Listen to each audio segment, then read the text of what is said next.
энэ мэдрэмжийг мэдэх үү? Чи уцаа 3 цаг оролдчихсон. Хуруучин өвдөө, нүд чинь чилээд дулаацсан. Дотор ч хаваас оргиод. Босоод хэрэгтэй зүйлс хиймээр байдаг. Гэхдээ би чинь бүгдэнтэй ортой наалтчихсан юм шиг санагдаж байна. За хэрвээ тийм бол чи допамины нүхэнд орсон байна гэсэн үг. Энэ нь ердөөсөө залхуурал биш, харин чиний тархинд дах химийн тэнцвэр алдагдсны маш тод тохио байгаа юм. За тэгээ одоо би та нарт өнөөдөр яг яаж энэ байдлаас гарах вэ гэдэг тийм нэг техникийг зааж өгөх гээд байж байна. Тэгээд техникийн нэр нь Storer гэдэг нэртэй байгаа.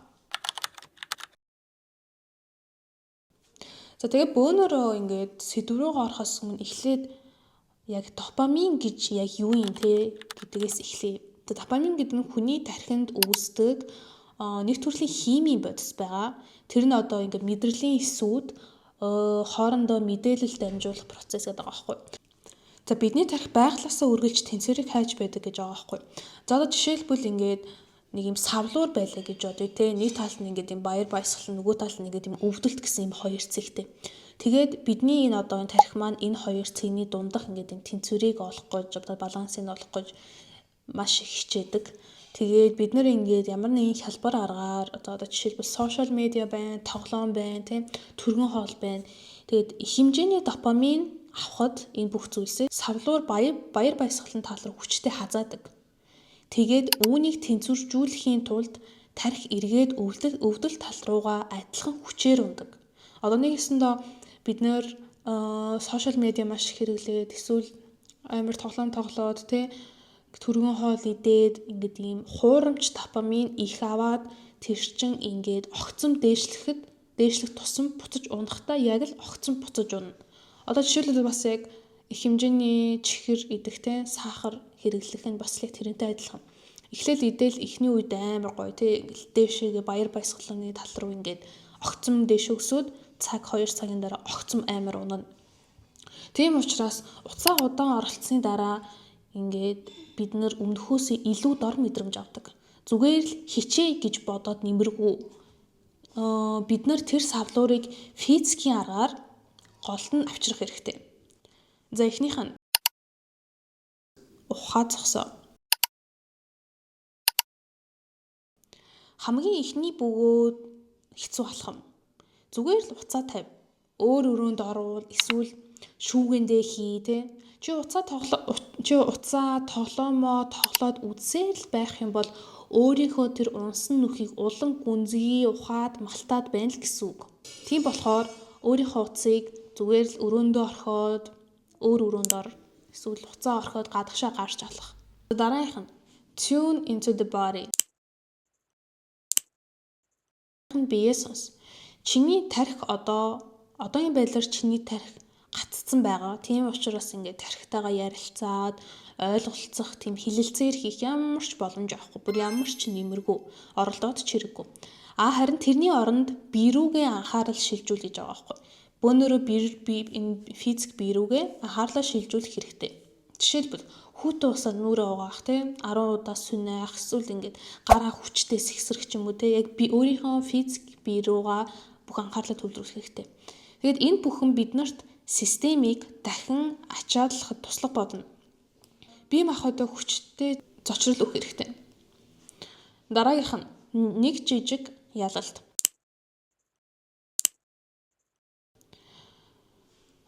За энэ нь бол чи өөрийгөө удирдах байгаа гэдгийг тархиндаа батлаж ойлгуулах хэрэгтэй.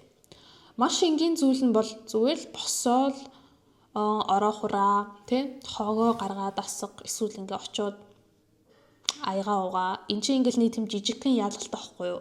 One small win гэдэг одоо ингээд Storer-ийн техникийн өсг нь one small win, нэг жижиг ялгалт. За тэгээ энэ бүхний хийж дуусны дараа тархинд эрүүл зөв допамин ялгарч ирэх болно. Бөөнөрө босвол зүйл жижигхэн талхам хийж байгаа байхгүй. Очоод зүгээр аваарсан байсан айтгүй угаах ч юм уу те. Эсвэл хөглөрсөн байсан бүйдэн ороо хураах. Тэгээд энэ бүхэн нь сая хэлснээр тархинд эрүүл зөв допамин допамин ирэхэд туслах болно. За дараагийнх нь тэнцвэржүүлэх хэрэгтэй.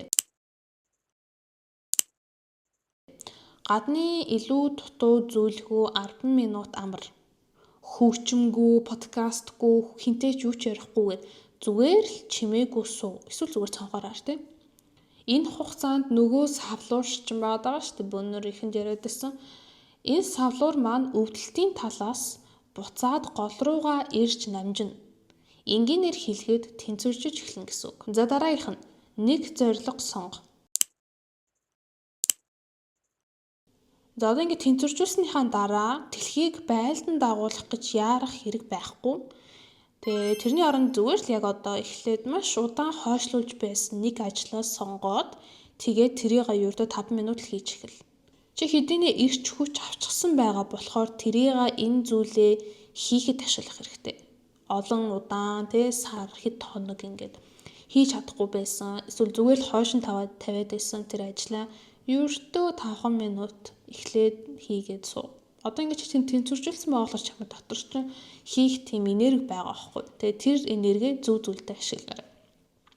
За дараагийнх нь дохиог анзаарч эргэцүүлэх.